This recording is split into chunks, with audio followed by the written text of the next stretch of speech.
Apa guys mas? Kopi ke baik. Kopi. Ini di abiannya Pak Cucuk kunene tuh. Uping itu kuda. Cuma silon mente. Siap.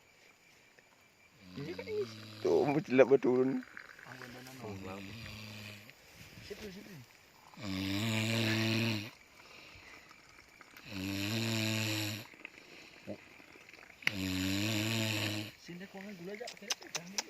Kena ngeruk pada deh.